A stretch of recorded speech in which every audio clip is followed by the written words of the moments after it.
Mungkin silahkan ya nanti rekan-rekan sekalian seluruh Indonesia untuk menyimak dan mungkin apabila ada yang sudah berpengalaman, yuk mari kita sharingkan, kita diskusikan malam ini, gitu ya. Baik, pada kesempatan ini akan kami sampaikan terkait sistem listrikan ya, dan mungkin kita juga sering bekerja, sering juga mengalami ya, tidak hanya di tempat kita bekerja, mungkin di rumah kita, kita juga sering mengalami apa yang namanya mungkin tersengat seperti itu ya.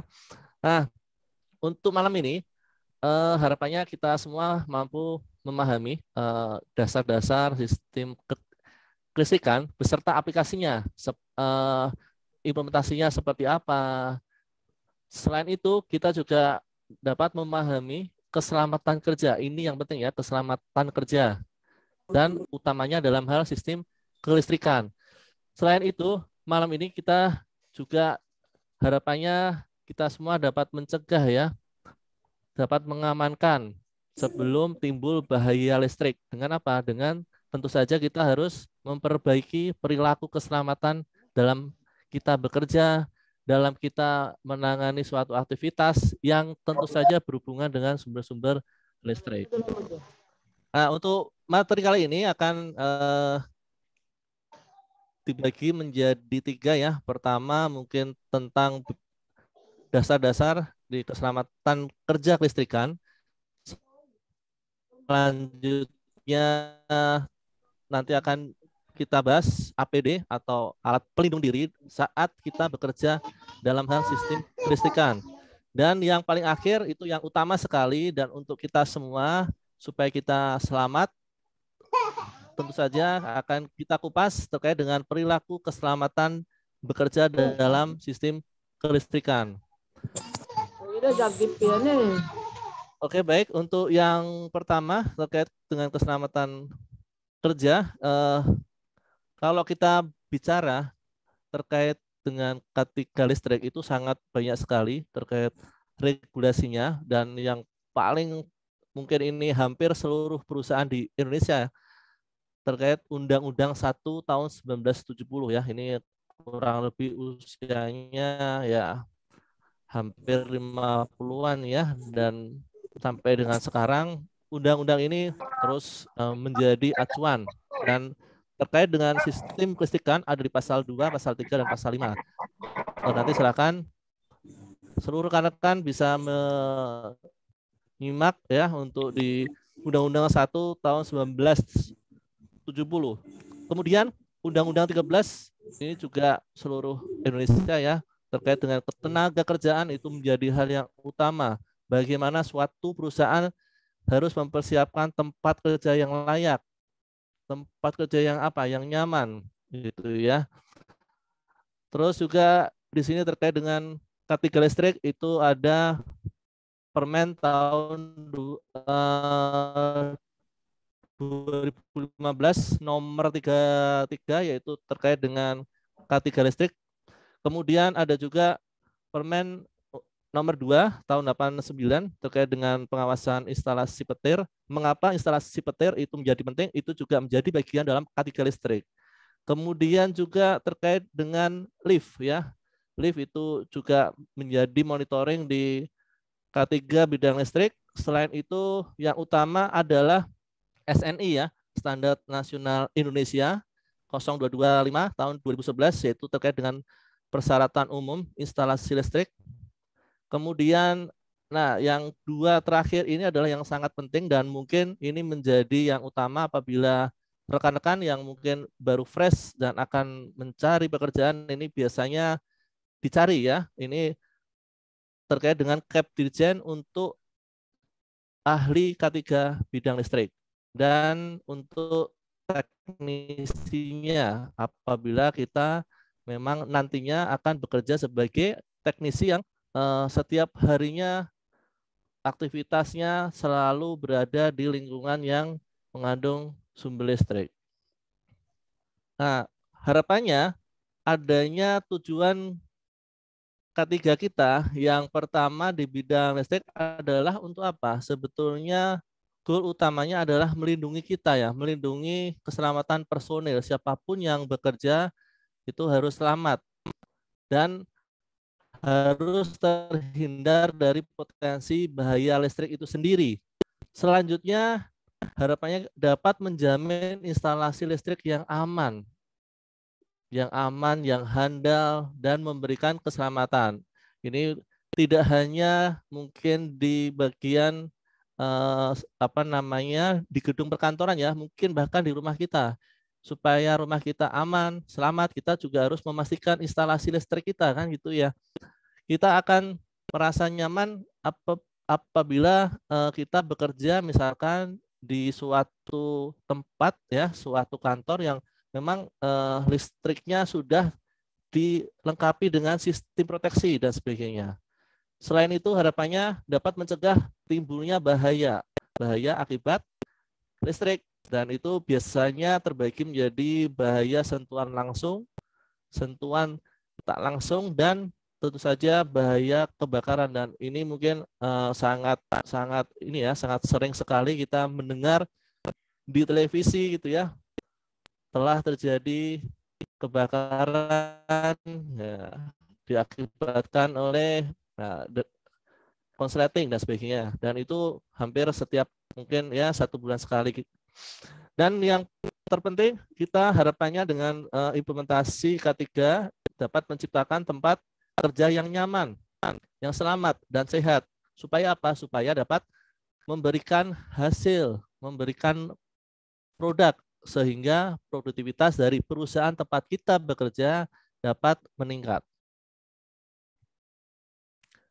Untuk K3 di bidang listrik itu terbagi menjadi 4 secara besar ya. Ini terkait dengan instalasi listrik, kemudian petir, lift, dan kebakaran. Dan untuk hari ini kita akan fokus di instalasi listrik. Di sini terkait dengan tempat kerja kita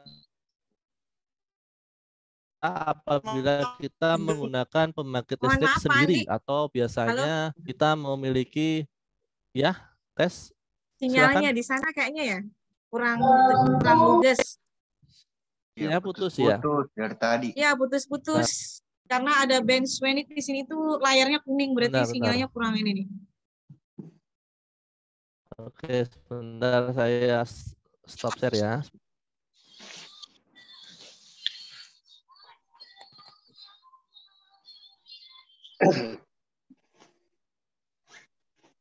Karena layarnya Pak Andi buram.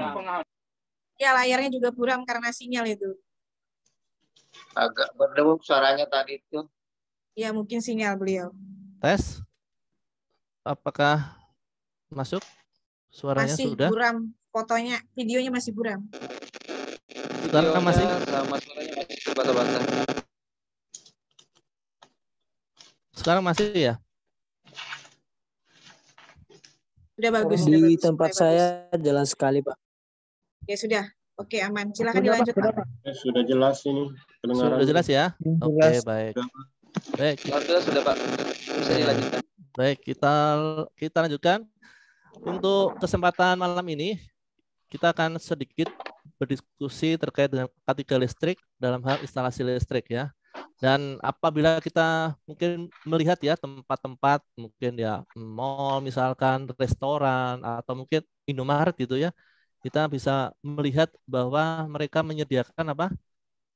Pembangkit listrik sendiri dalam hal misalkan itu genset itu ataupun sumber listrik yang lainnya. Dan yang utamanya juga kita masih ketergantungan ya, atau kita masih membutuhkan listrik dari PLN, dan ini menjadi 2 hal yang harus kita perhatikan. Tidak serta-merta misalkan nih kita pada saat kita membangun rumah kemudian sudah dibangun sendiri ya, kemudian listriknya disambung sendiri dan sebagainya. Nah, bukan sekedar listrik kita bisa menyala, tapi bagaimana kita bisa memastikan bangunan yang kita tempati itu menjadi aman dengan sistem kelistrikan yang pastinya harus handal ya, harus sesuai dengan persyaratan umum instalasi listrik atau biasanya disingkat kuil gitu ya. Nah, untuk listrik ini juga sudah menjadi hal yang utama dan menjadi kebutuhan primer kita sehari-hari ya. Kita mungkin setiap malam mengerjakan tugas, besok mau mempersiapkan presentasi gitu ya. Dan mungkin di kota-kota besar ya, ini ada yang dari Jakarta misalkan, dari Medan dan sebagainya. Nah, itu malam hari harapannya kita seperti ini gitu ya. Menjadi semua terang gitu ya, dan semua dapat beraktivitas. Dan di pembangkit sendiri itu tetap membutuhkan listrik. Pada saat apa? Pada saat mereka menyalakan pertama dari peralatan yang ada di pembangkit itu sendiri. Jadi tidak mesti sebagai pembangkit listrik dia harus tidak hanya langsung menghidupkan, tapi dia pada saat dia akan beroperasi, dia tetap membutuhkan listrik dari luar. Dan mungkin listrik menjadi hal yang penting ya, dan mungkin dalam kurun waktu 1 tahun terakhir, bagaimana kita bersama-sama memerangi dalam hal penanganan COVID-19 di rumah sakit, kita coba bayangkan apabila listrik tidak ada gitu ya, dan sementara pasien sudah menunggu supaya dapat oksigen dan sebagainya gitu ya. Nah, ini apabila kita tidak bisa mengelola listrik dengan baik, apabila short dan sebagainya, maka kita tidak bisa memberikan pelayanan kepada pasien yang sakit. Tanggal 5 hari ini kan. Ataupun di tempat kita, di rumah kita, tempat kita melepas lelah gitu ya, berkumpul dengan keluarga, listrik menjadi hal yang utama.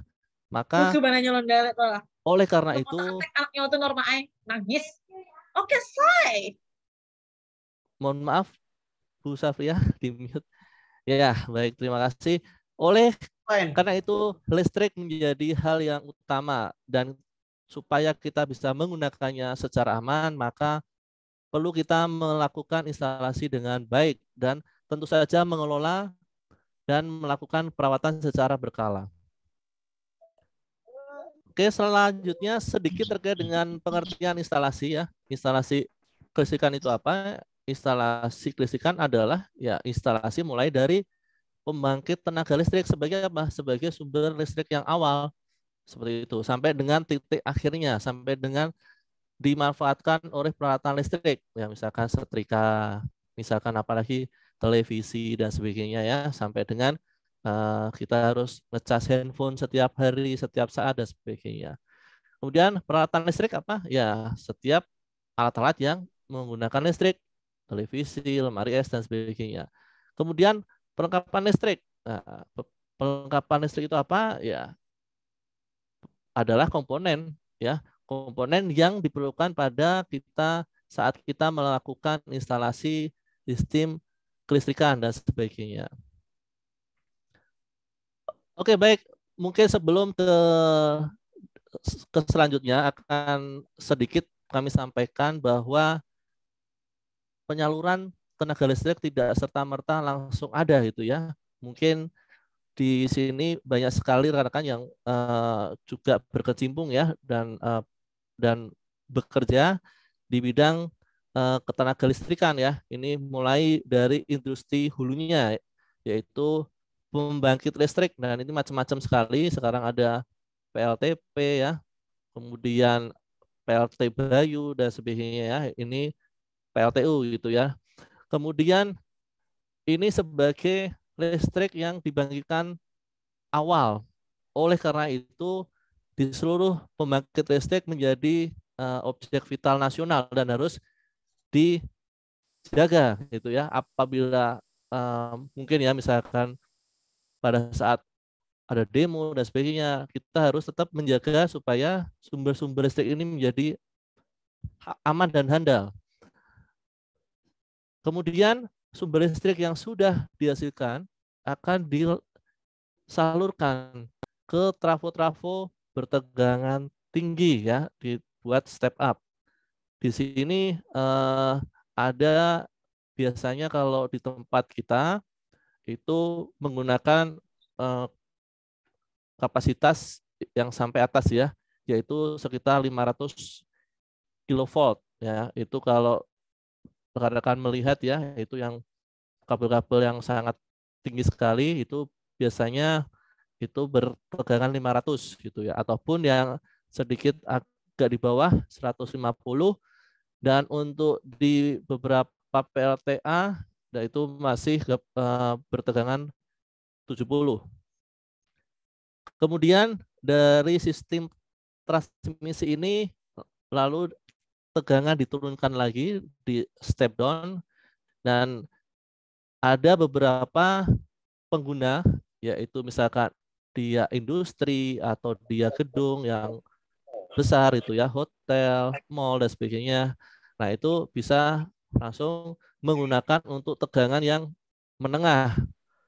Nah, untuk beberapa, untuk yang sifatnya lebih kecil lagi, itu untuk sektor industri seperti UKM dan sebagainya, dan kemudian diturunkan lagi menjadi trafo yang sangat kecil, yang ini yang mengalir di rumah-rumah kita masing-masing gitu ya, yang bertegangan 220 volt.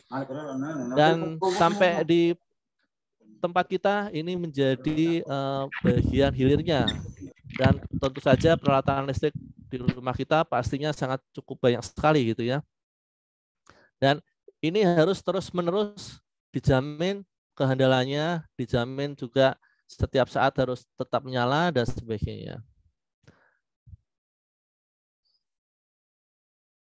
Oke, ini sedikit mengulas terkait dengan pembangkit listrik. Jadi kalau ibaratkan kita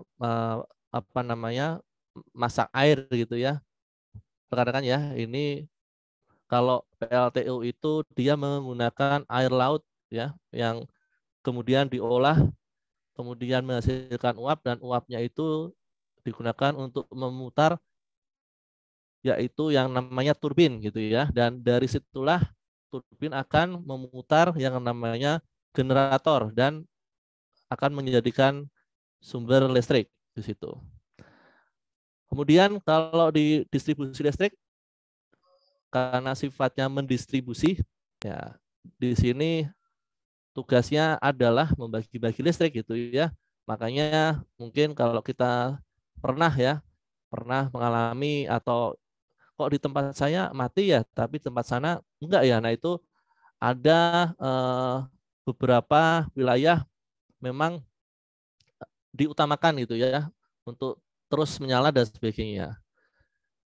Kemudian peralatan listrik. Nah, kalau yang disebut peralatan listrik ini pastinya kita semua menggunakan ya, mulai dari kita menyetrika, kemudian setiap pagi hari kita harus mandi, pompa air harus menyala gitu ya, lampu dan sebagainya.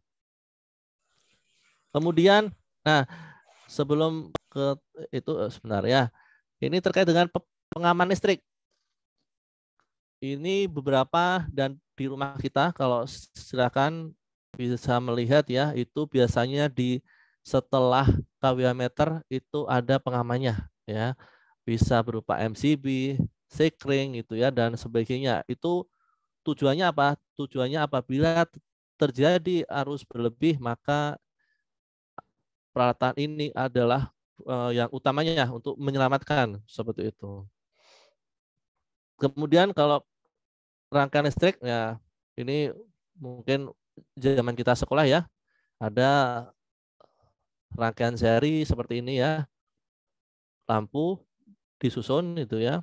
Ini saya skip aja. Nah, kalau rekan-rekan mungkin sudah sangat mengenal ya, kalau bicara arus listrik itu sifatnya apa? Pastinya ya, dia tidak tampak itu ya, tidak berbau, tidak berbunyi gitu ya, namun dapat dirasakan. Tapi untuk ini yang biasanya bertegangan rendah dan sebagainya gitu ya. Tapi tentu saja apabila tegangannya berlebihan, arusnya juga tiba-tiba yang lewat itu sangat besar sekali, maka dapat menimbulkan kematian. Maka kita harus mengenal apa itu arus listrik. Nah, untuk biaya kelistrikan mungkin kita semua ya, saya mungkin atau semuanya rekan-rekan ya pasti pernah ya mengalami yang namanya kesetrum gitu ya, entah di rumah atau mungkin di bagian ketenaga listrikan ya. Mungkin ini misalkan di PLTU gitu ya. Atau juga pada saat teman-teman yang bekerja di sektor manufaktur gitu ya, sedang memegang suatu alat, tiba-tiba kesetrum dan sebagainya. Atau juga di perkantoran, ya saat kita mungkin mau ngecas handphone dan sebagainya, kita sedikit tersengat itu sudah rasanya kurang nyaman seperti itu. Nah, kalau bicara bahaya listrik terhadap manusia ini dibagi menjadi 4 ya. Itu biasanya yang satu itu adalah terkait dengan arus kejut atau electrical shock ya. Pada saat kita mungkin tidak sengaja ya memegang kabel yang terkelupas isolasinya mungkin gitu ya. Kita langsung saat itu juga refleks melepas. Nah, itu arus yang mungkin tidak terlalu besar, tapi apabila kita, pada saat itu si kabel itu dilewati ampernya yang cukup tinggi, maka mungkin kita tidak akan cukup waktu ya untuk bisa melepas itu. Malahan apa? Kita akan tidak bisa terlepas gitu dan akhirnya ya kita bisa tersengat gitu ya. Kemudian bahaya listrik itu akibat dari pengaruh medan magnet, medan listrik gitu ya. Kemudian juga akibat dari suhu yang terlalu berlebih. Makanya kalau kita bicara segitiga api ya, ini untuk praktisi K3 biasanya kalau musim kemarau itu biasanya kan sangat rentan ya. Suhunya naik, terus di situ misalkan ada bahan-bahan yang mudah terbakar gitu ya. Oke, langsunglah api bisa menyambar gitu. Kemudian juga dampak dari bahaya listrik adalah ketika mati listrik ya, itu karena di awal sudah kita sampaikan bahwa listrik jadi yang utama menjadi kebutuhan kita semua, maka pada saat listrik itu sudah mati, maka aktivitas kita semua menjadi terganggu ya, ekonomi menjadi terganggu gitu ya. Kemudian kenyamanan ya, kalau mungkin yang sedang menginap di hotel dan sebagainya menjadi waduh panas kita ya ruangan misalkan dan sebagainya. Nah, ini adalah dampak dari bahaya listrik. Kemudian faktor-faktor ya, sedikit ini faktor yang terkait dengan parahnya apabila kita berhadapan dengan listrik gitu. Yang utamanya tentu saja adalah beda potensial. Semakin beda potensial semakin besar, maka bahaya yang ditimbulkan juga cukup besar gitu ya. Kemudian ampere arusnya ya, semakin besar ini juga akan sangat menimbulkan malapetaka. Kemudian tipenya kalau di teman-teman yang di elektrikal ya ada arus AC, arus DC. Nah, biasanya untuk arus AC ini agak cukup atau berpotensi atau sangat berbahaya dibandingkan arus DC seperti itu. Kemudian lama kontaknya, lalu daerah atau bagian tubuh kita yang kontak di sebelah mana seperti itu. Alirannya seperti apa, kemudian jaringan hambatannya seperti apa dan sebagainya ya, termasuk ini kondisi fisik. Kemudian kalau pada saat kita mungkin tidak sengaja memegang ya, itu pada tubuh manusia ini ada 2 jaringan. Yang pertama jaringan konduktor. Nah, karena dinamakan konduktor berarti dia dapat melewati gitu ya. Itu diantaranya adalah pembuluh darah kita, seperti itu, otot ya. Namun di bagian tubuh kita juga ada yang sifatnya tidak konduktor, yaitu diantaranya apa? Tulang kita, tuh, kulit kering kita, saraf tepi dan sebagainya. Nah, apabila kita tersengat nih oleh arus listrik yang sifatnya searah, searah itu DC ya, misalkan apa aki gitu ya dan sebagainya, itu paling kerusakan pada bagian kulit kita ya. Mungkin kalau kita misalkan tanpa sengaja memegang dengan tangan ya, mungkin kulitnya akan sedikit mungkin kayak apa namanya hitam-hitam gitu ya. Namun bahaya apabila kita misalkan sedang atau memegang kabel ya yang sifatnya arus listriknya itu bolak-balik atau AC. Nah, ini mungkin bisa di rumah kita ya, ataupun di tempat bekerja kita yang apabila kita tidak mengetahui bagian mana yang kabelnya sudah mulai mengelupas, atau mungkin juga kita tidak sengaja memegang peralatan, misalkan itu pompa ya, tapi karena sistem pembumian kurang baik ya, maka pompa itu juga bisa menjadi penghantar listrik dan akibatnya kejang otot ya. Selain itu berkeringat, kerusakan jaringan tubuh, luka bakar ya, dan ventricular fibrilasi. Ini semacam gangguan irama jantung dan akibatnya bisa detak jantung kita menjadi berhenti gitu ya, dan bisa menimbulkan malapetaka yaitu fatality atau kematian.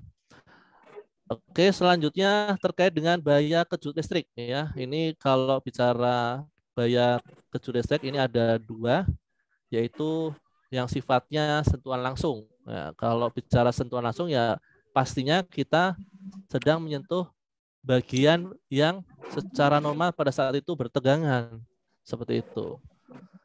Nah, ini ada dari beberapa sumber, ini tegangan sentuh berbahaya itu apabila lebih dari 50 volt ya, atau 25 volt apabila berada di ruangan yang cukup lembab. Nah, caranya mengatasi bahaya kejut listrik itu yaitu dengan sistem proteksi pada bagian isolasi yang aktif, kemudian memberikan semacam selubung, selungkup, penghalang dan sebagainya. Atau juga memberikan sedikit rintangan ya, atau juga penempatannya kita tempatkan di sisi yang agak susah dijangkau.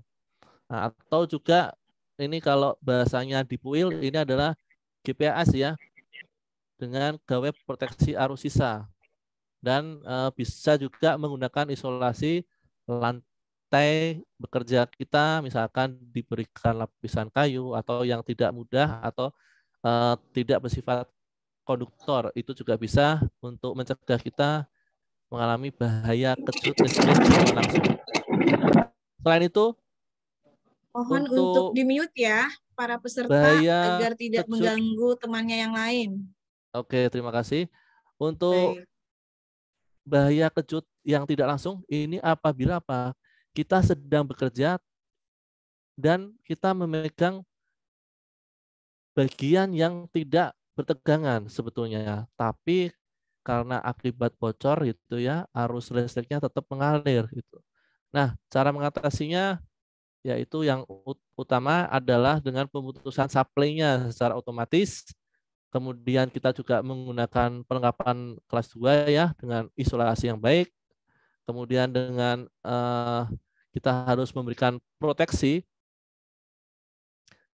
Sebentar, ini kok lepas ya, sebentar.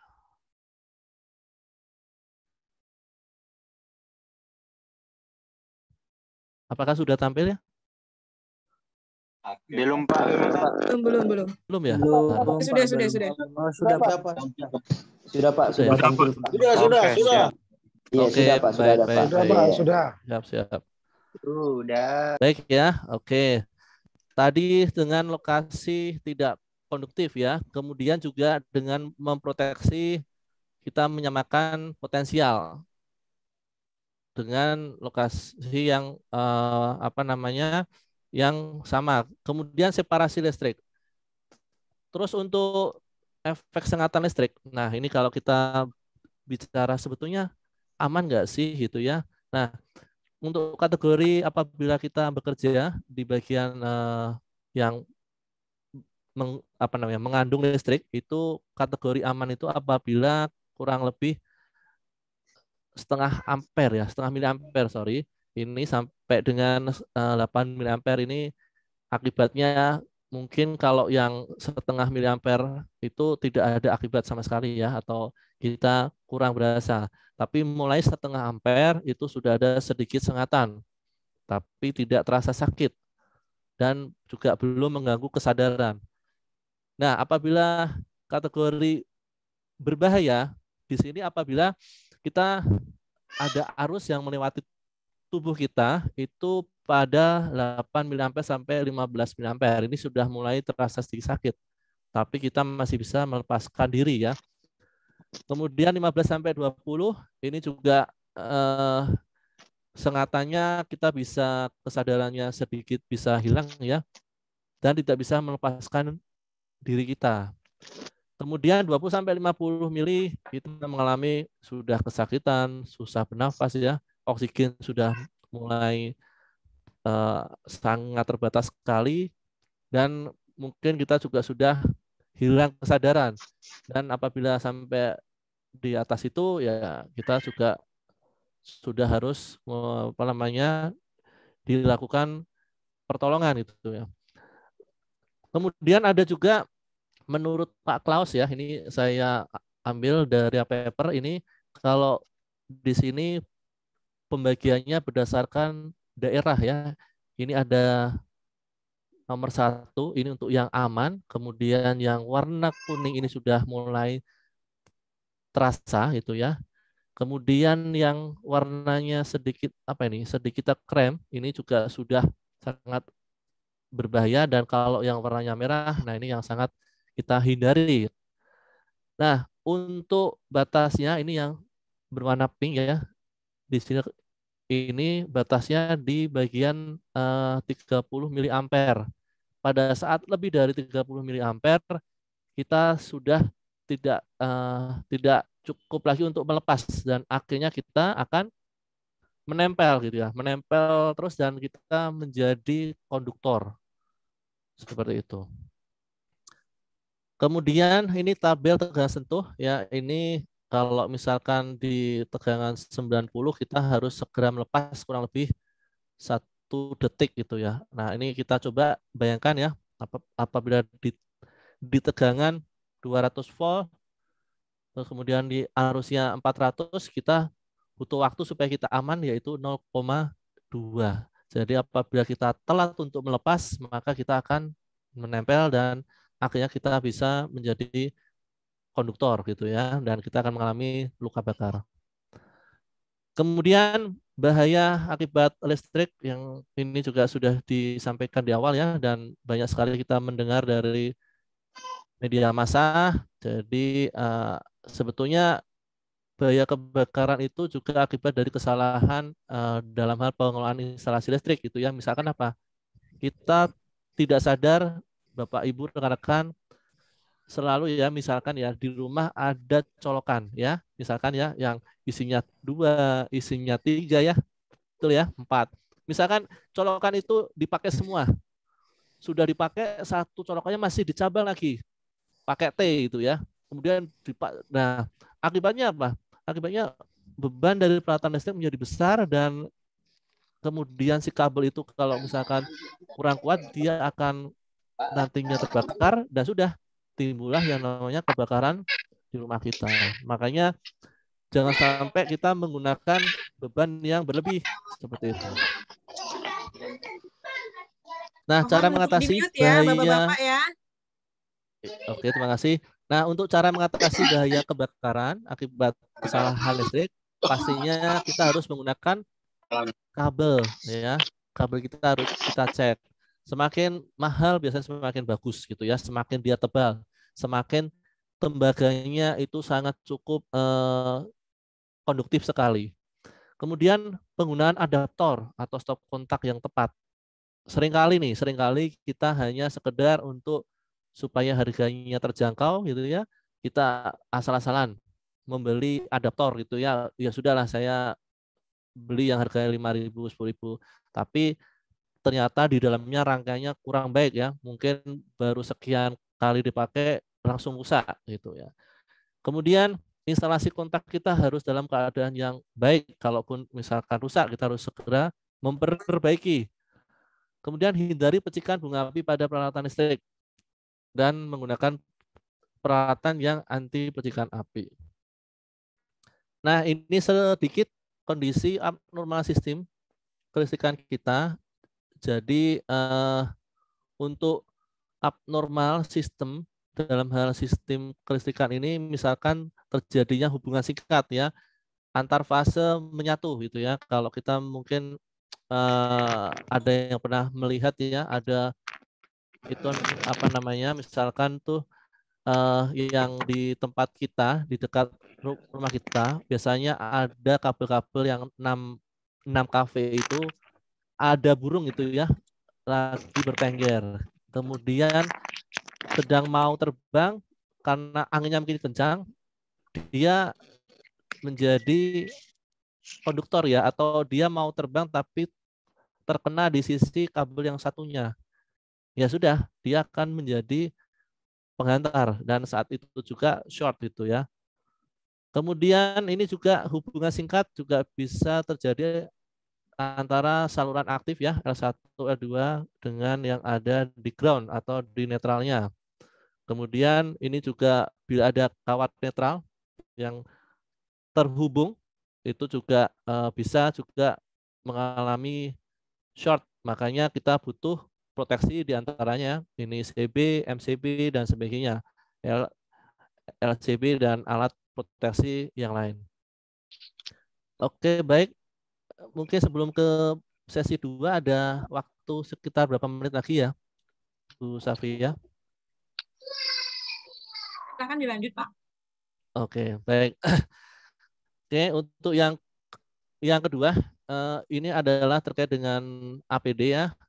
Nah, untuk APD sendiri ini mengacu ke Undang-Undang 1 tahun 1970, yaitu bahwa pada saat kita bekerja dimanapun kita harus memastikan alat kerja kita ya, kita harus dilengkapi alat pelindung diri yang aman gitu. Minimal seperti ini ya, ada safety helmet, kemudian kita menggunakan sarung tangan ya, tapi ini sarung tangannya harus khusus terutama untuk teman-teman atau rekan-rekan yang bekerja di area yang bertegangan seperti itu. Kemudian sepatu safety dan sebagainya ya.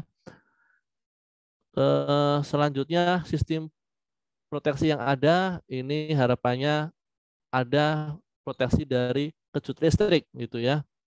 Dan juga kita harus punya proteksi dari kelebihan kenaikan suhu ya atau efek termal. Kemudian juga sistem proteksi dari arus yang berlebih. Nah, kemudian juga ada sistem terkait dengan proteksi tegangan lebih akibat sambaran petir misalkan. Atau juga kita harus membuat ya proteksi apabila tegangannya itu kurang dan juga melakukan sistem proteksi berupa pemisahan atau memberikan saklar di sana. Kemudian untuk prinsip dari proteksi bahaya kelistrikan itu yang utama adalah supaya kita dapat mencegah ya, dapat mencegah mengalirnya arus listrik melalui ya tubuh kita gitu ya. Itu menjadi yang utama. Kemudian juga membatasi nilai arus listrik di bawah arus kejut listriknya. Kemudian memutuskan suplai otomatis ya pada saat terjadi kegagalan. Jadi apabila misalkan nih tiba-tiba ada peralatan saat kita bekerja ada masalah, maka kita harus menekan tombol emergency stop dan sebagainya. Nah, itu semua aliran listrik yang masuk ke peralatan itu akan semua hilang ya, atau semua putus seperti itu. Kemudian kebakaran yang disebabkan oleh listrik, ya ini juga sudah disampaikan di awal ya, diantaranya overload, kemudian antar sambungan kurang terhubung dengan baik, sehingga antar sambungan biasanya akan muncul percikan bunga api ya. Kemudian perlengkapan yang digunakan, misalkan kabelnya, adaptornya, dan sebagainya itu juga kurang sesuai. Kemudian pembatas arusnya juga tidak sesuai dengan standar. Kemudian kebocoran isolasi ya, atau isolasi dari si kabel ini mengalami penipisan gitu ya, mungkin dia gigit tikus misalkan gitu ya, ataupun memang mungkin dia sudah lama sekali. Kemudian listrik statik ya, dan sambaran petir ini juga bisa atau berpotensi menimbulkan bahaya yang kita alami. Kemudian ini sedikit terkait dengan sistem instalasi. Ini ada sistem instalasi yang normal ya. Biasanya kalau di tempat-tempat industri ini ada sistem 3 fasa dan satunya itu dibuat dalam bentuk untuk netralnya. Kemudian ada juga ini biasanya di tempat industri juga ini menggunakan sistem pembumian pengamanan. Ini harapannya apabila terjadi arus bocor itu ya, maka arus itu akan tersalurkan kemana? Ke bawah tanah itu ya. Sehingga pengaman itu akan terputus secara otomatis. Ada juga sistem hantaran pengaman. Ini juga sistem yang biasanya sering dipakai pada sistem kelistrikan ya. Ini juga hampir sama. Kemudian ini yang paling akhir, ini untuk sistem pembumian netral pengaman. Ini ada di sini bedanya ya, untuk sisi 0 dan sisi groundnya itu dihubungkan. Ini semua sistem ini adalah sistem yang aman dan biasa sering digunakan pada saat instalasi sistem listrik. Nah, ini untuk sedikit ya terkait instalasi listrik yang paling sederhana. Ini untuk sistem pasa 1 kawat. Ini pengamannya biasanya ada pembatas arus gitu ya. Kemudian ada pemutus ya atau sisa aklar yang nomor 2 ini. Kemudian ada sistem groundingnya atau ini yang untuk biasanya disebut yang netralnya. Kemudian steering ya, kotaknya untuk tempat kontak dan tusuk kontak. Kemudian ada juga untuk polaritasnya ya.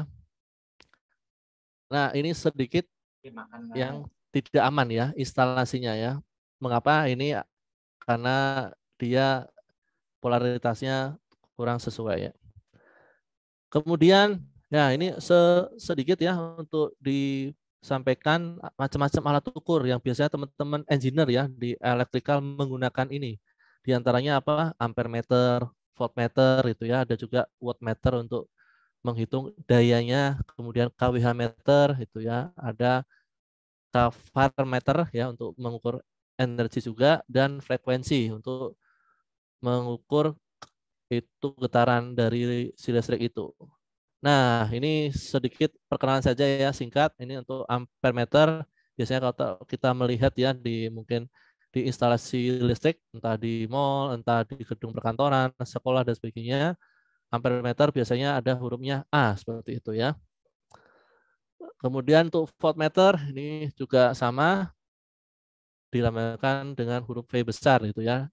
Dia akan mengukur tegangan yang bekerja pada saat itu. Kemudian untuk KOSPI ini juga biasanya di sektor industri ya.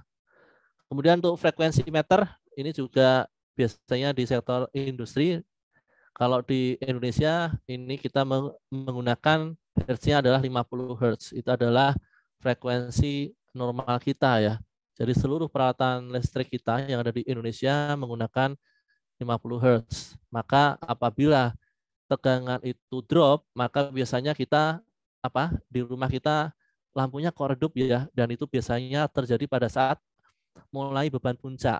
Kapan itu beban puncak? Biasanya pada saat mulai kita menghidupkan listrik, menghidupkan TV, menghidupkan pompa, itu pada saat ya mungkin jam 6 sore itu ya, sampai dengan puncaknya itu jam setengah 10, jam 10. Mulai jam 11 itu mulai penggunaan listrik menurun dan sebagainya, dan akan naik lagi nanti pada saat mulai jam 5 pagi ya, mulai orang siap berangkat ke kantor, terus kemudian untuk anak-anak itu akan berangkat ke sekolah dan sebagainya, itu mulai nanti akan mulai ngedrop lagi seperti itu. Nah, ini untuk kW meter untuk mengetahui daya listrik. Nah, ini kalau yang kita di tempat kita, di rumah kita ya, biasanya kalau yang pasca bayar ya biasanya ada bunyi nit nit nit gitu ya, itu pertanda ya sudah habis gitu. Tapi kalau yang apa namanya yang masih lama itu cukup menggunakan berapapun yang kita gunakan seperti itu ya. Kemudian ini alat yang mungkin tidak cukup familiar ya, ini biasanya digunakan untuk engineer, ini untuk mengukur resistensi dari ini apa namanya dari tegangan yang ada di sini ya, dia masih baik Harus atau kuat. enggak gitu ya, isolasinya masih baik atau enggak dan sebagainya. Kemudian ada juga untuk menentukan ini apakah dia RST gitu ya. Kemudian ini untuk mengukur pembumian ya. Biasanya pada saat kita mau membangun suatu gedung itu biasanya kita harus mengukur hambatan yang ada di tanah gitu ya, seperti apa, berapa angkanya dan sebagainya. Nah, ini sedikit terkait dengan instalasi. Kalau kita bicara bagaimana kita membuat instalasi kelistrikan yang baik, tentu saja harus ada yang namanya dokumen perencanaan listrik gitu ya. Biasanya ini akan dilihat, akan dikaji, ya akan direview oleh siapa? Oleh pengawas itu. Di sini ada lokasinya. Lokasinya di mana? Kalau misalkan kita mau membangun katakanlah gedung apartemen gitu ya. Nah, lokasinya di mana? Kemudian layoutnya lengkap nggak? PID diagramnya seperti apa gitu ya. Kemudian rangkaian peralatannya, sistem proteksinya seperti apa.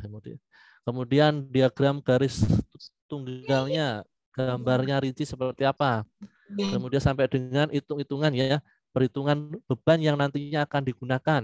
Itu seperti apa, tabel bahannya dan ukuran yang sifatnya keteknisan ya, misalkan spesifikasinya, kemudian cara mengujinya, sampai dengan jadwal waktu untuk pemeliharaannya seperti apa. Nah, berkas-berkas perencanaan listrik ini kemudian dilakukan apa namanya cek gitu ya, kemudian dianalisa, apabila memenuhi PUIL ya, persyaratan umum instalasi listrik, maka kita akan disahkan dan diartikan bahwa sistem ke instalasi listrik kita sudah berada pada kondisi yang aman atau yang sudah sesuai dengan standar gitu. Tapi apabila kurang atau belum memenuhi syarat, maka harus dilakukan revisi gitu ya. Mungkin di bagian ada yang salah di loadnya dan sebagainya. Kemudian yang terakhir terkait dengan perilaku, bagaimana supaya kita tetap terhindar ya dari potensi bahaya listrik. Ini ada sedikit ya terkait dengan prosedur pencegahan apabila kita bekerja di wilayah atau di daerah yang tidak bertegangan. Ya, ini yang pertama, kita harus membebaskan gitu ya, harus ada rambu-rambu di sana. Rambu-rambu bahwa arus listriknya sudah diputuskan dari sumbernya. Kemudian dilakukan pemeriksaan tegangan dengan lampu uji. Biasanya teman-teman engineer itu menggunakan apa? Kayak semacam obeng gitu ya, ujungnya ada lampunya misalkan, atau menggunakan alat ukur yang lain. Kalau apabila dia masih bertegangan, maka tidak boleh melakukan kegiatan inspeksi di sana. Terus kemudian kita juga harus memastikan semua perlengkapan itu harus dilakukan pembumian, dilakukan penetralan seperti itu. Dan harus juga dilengkapi dengan surat tugas ya. Tidak boleh kita sebagai engineer bekerja tapi tidak dilengkapi dengan surat penugasan. Kemudian sirkuit yang memungkinkan untuk menyalurkan tegangan, menyalurkan arus harus di lock ya, harus dikunci. Dan penguncian ini tentu saja harus sesuai dengan prosedur yang telah ditetapkan di perusahaan yang tempat engineer melakukan inspeksi seperti itu. Nah, ini contoh ya untuk bekerja pada keadaan bertegangan. Nah, ini prosedurnya di sini dilakukan minimal harus 2 orang ya, minimal 2 orang. Berarti kalau 3 boleh gitu ya, tapi kalau 1 tidak boleh ya. Dan dia harus ahli ya, harus kompeten, memiliki surat izin kerja. Kemudian si engineer atau si pekerja juga harus dalam keadaan sehat ya, sehat walafiat ya. Ini tidak hanya sehat secara fisik ya, tapi kalau misalkan kepikiran ada masalah keluarga dan sebagainya, mungkin nanti bisa berdampak seperti itu.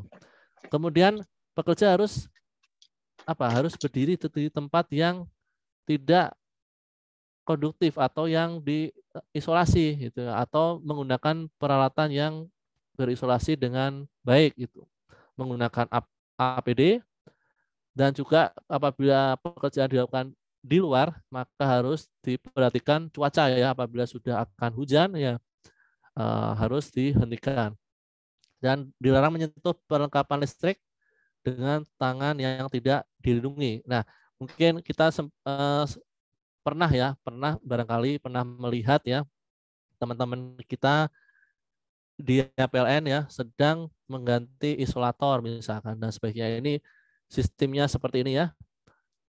Dia menggunakan peralatan yang cukup sangat safety meskipun ini bertegangan, tapi mereka itu aman. Kemudian sistem pengamanan terhadap bahaya listrik ini yang pertama kita harus memberikan isolasi ya. Isolasinya harus baik, harus sesuai dengan standar, harus dilakukan pemeriksaan secara berkala gitu ya, dan harus sesuai dengan peraturan terkait dengan bagaimana cara kita memasang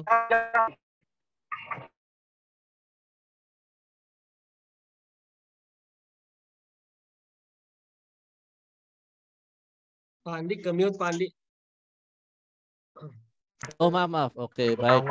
Baik, untuk selanjutnya terkait sistem pengamanan yaitu penghalang akses. Di sini kita harus menghalangi akses atau kontak langsung dengan sumber-sumber yang menurut kita bertegang listrik ya. Nah, ini sebagai contoh itu diberikan semacam selungkup ya, selubung itu ya, supaya teman-teman atau rekan-rekan yang mungkin awam itu tidak serta-merta memegang gitu ya.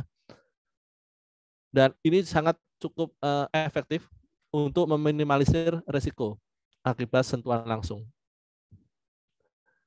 Atau juga bisa sistem pengamanan menggunakan sistem interlocking. Ya, ini biasanya di beberapa gedung yang cukup modern gitu ya, ataupun di industri itu di pintu-pintunya itu ada semacam terpasang door switch. Jadi ketika pintu itu dibuka, itu semua arus listrik langsung mati dan sebagainya.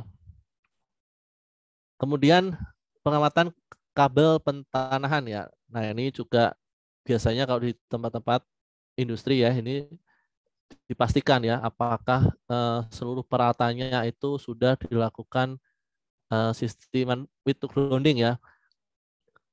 Karena apabila ini tidak diperhatikan, maka ya sentuhan tidak langsung itu juga sangat cukup berpotensi bisa menimbulkan kecelakaan itu. Nah, ini yang utamanya juga, jadi apabila kita bekerja di daerah yang mengandung listrik itu ya, hanya orang-orang yang berwenang atau biasanya ada semacam rambu-rambu ya, authorized personnel only misalkan dan sebagainya, dan harus berkompeten gitu ya. Kalau dia seorang ahli teknisi, ya dia harus bersertifikat apa? Teknisi K3 listrik seperti itu. Atau kalau memang dia supervisor misalkan, ya dia harus minimal sudah ahli K3 listrik seperti itu. Kemudian juga harus menggunakan peralatan listrik ya yang sesuai dengan prosedur, minimal sesuai dengan PUIL gitu ya. Dan jangan menggunakan, ya ini salah satunya, jangan menggunakan tangga logam. Ini mungkin sepele tapi biasanya teman-teman kurang sadar ya, akibatnya ya mungkin kita tidak sengaja akan menjadi kabel ya, atau kita menjadi konduktor. Maka biasanya tangga-tangga untuk yang ditempatkan di daerah yang mengandung listrik ini biasanya yang sifatnya isolator ya. Mungkin dilengkapi dengan karet gitu ya dan sebagainya, atau menggunakan tangga kayu misalkan dan sebagainya. Kemudian kita juga harus memelihara peralatan sistem kelistrikan kita dengan baik, lakukan dengan inspeksi ya, dipelihara secara berkala itu supaya peralatan listrik kita menjadi handal gitu. Nah, ini apabila amit-amit ya terjadi kecelakaan, kita harus seperti apa? Ini utamanya pertama sekali kita harus melakukan prosedur shutdown ya. Saat itu juga kita harus memutuskan, makanya kita sering ya melihat di suatu mesin gitu ya, ataupun di peralatan apa gitu, biasanya ada tombol merah terus ditutup gitu ya. Nah, itu adalah pemutus auto ya. Jadi apabila ada mungkin sedikit gangguan, terus ada teman kita mau near miss dan sebagainya, kita harus cepat-cepat memutuskan arus listrik ya. Kemudian pertolongan pertama, nah ini menjadi yang penting. Kadang karena kita mungkin tidak tahu ilmunya, kita mungkin juga takut dan sebagainya, kita malah melarikan diri gitu ya. Tapi harapannya apabila ada orang atau teman kita ya mungkin yang saat itu tersengat, maka pertama-tama kita harus korban harus dipisahkan dari aliran listrik. Maka kita coba mencari, apabila dia masih terhubung dengan kabel, kita pastikan sumbernya dari mana, seperti itu ya. Jangan malah kita memegang teman kita sendiri langsung gitu. Kemudian hubungi bagian yang berwenang ya, misalkan safety officer, atau mungkin kita menghubungi kontak puskesmas yang paling dekat dan sebagainya. Dan pertolongan pertama pun ini harus dilakukan orang yang berkompeten, atau biasanya ini di teman-teman yang sudah memiliki sertifikat P3K dan sebagainya. Ya. Nah, untuk di industri sendiri biasanya menggunakan prosedur ini, yaitu LOTO ya, lock out, take out. Ini cukup efektif ya apabila kita sedang memelihara suatu peralatan yang ada. Ini biasanya teman-teman operator memastikan sudah memberikan tagging LOTO, atau dia sudah memberikan izin bahwa kita sebagai engineer siap bekerja di area yang sudah aman itu ya. Kemudian, nah ini langkah-langkah untuk prosedur LOTO. Ini adalah buat rencananya. Ya, kita mau mengerjakan di area mana, jam berapa, butuh waktu berapa jam misalkan. Kemudian beritahu operatornya atau pengguna lainnya akan diadakan ya pemutusan aliran listrik misalkan. Kemudian putuskan aliran listrik pada titik yang tepat. Nah, ini biasanya kita juga harus melihat BID ya, atau gambar dari instalasi listrik. Kita misalkan mau mematikan di bagian mana ya, misalkan di produksi line 1 ya, berarti line 2, 3, 4 harusnya jangan sampai ikut dimatikan gitu ya, supaya tidak menimbulkan efek mati listrik gitu. Kemudian kita harus memeriksa tim gitu ya, apakah sudah menggantungkan padlocknya pada titik lockout. Kemudian letakkan tulisan perhatian pada titik lockout ya, misalkan seperti ini contohnya. Kemudian lepaskan energi yang masih tersisa ya, baterai dan sebagainya, dan pastikan peralatan atau sistem yang sedang kita lakukan pemeliharaan sudah tidak beraliran listrik lagi gitu. Dan semua anggota tim juga mengambil padlocknya setelah semua pekerjaan sudah selesai dilakukan. Nah, ini biasanya kita lupa ya, pekerjaan sudah selesai tapi si padlocknya lupa mengambil, akibatnya ya mati gitu ya, dan line produksi menjadi belum siap gitu. Oke, untuk akhir kata ini untuk instalasi listrik kita harus rancang dengan baik ya. Kita juga harus memasangnya sesuai standar dan kita harus mengelola. Nah, cara mengelola yang baik adalah dikelola oleh ahlinya yang kompeten ya, yang paham tentunya di bidang K3 listrik ya. Di situ banyak sekali sertifikasi yang diselenggarakan oleh banyak provider di luar ya. Silahkan untuk kita yuk berlomba menjadi ahlinya di sini ya. Mungkin itu saja dan supaya kita tetap harus waspada ya bahwa listrik menjadi hal yang berbahaya apabila kita tidak menanganinya dengan baik. Itu saja cukup dari saya. Silakan bila mana ada pertanyaan ataupun diskusi untuk dipersilakan. Mike, saya kembalikan ke Bu Safria. Terima kasih. Wassalamualaikum warahmatullahi wabarakatuh. Baik, waalaikumsalam warahmatullahi wabarakatuh dan selamat malam. Waalaikumsalam warahmatullahi wabarakatuh. Malam hari ini. Mungkin untuk menghangatkan suasana pada malam hari ini, saya minta untuk para peserta agar di-mute, agar kegiatan pada malam hari ini menjadi nyaman, apalagi enjoy, karena biar sama-sama kita itu fokus pada satu suara.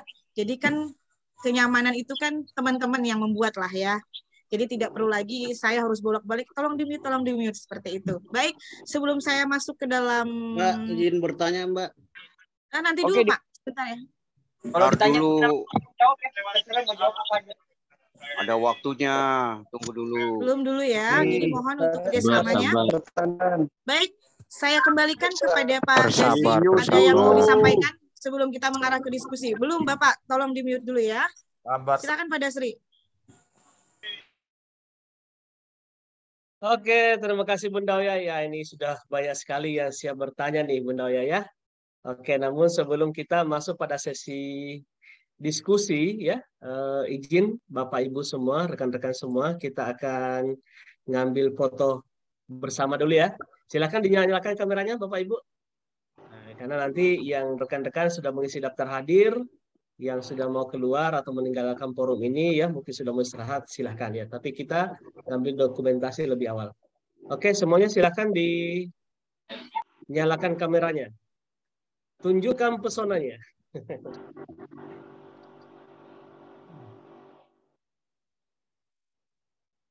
Izin Pak, share lagi daftar hadirnya Pak. Oke, 1, 2, 3. Share lagi daftar hadirnya Pak.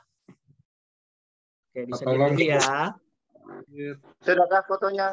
Harap dia Sabar.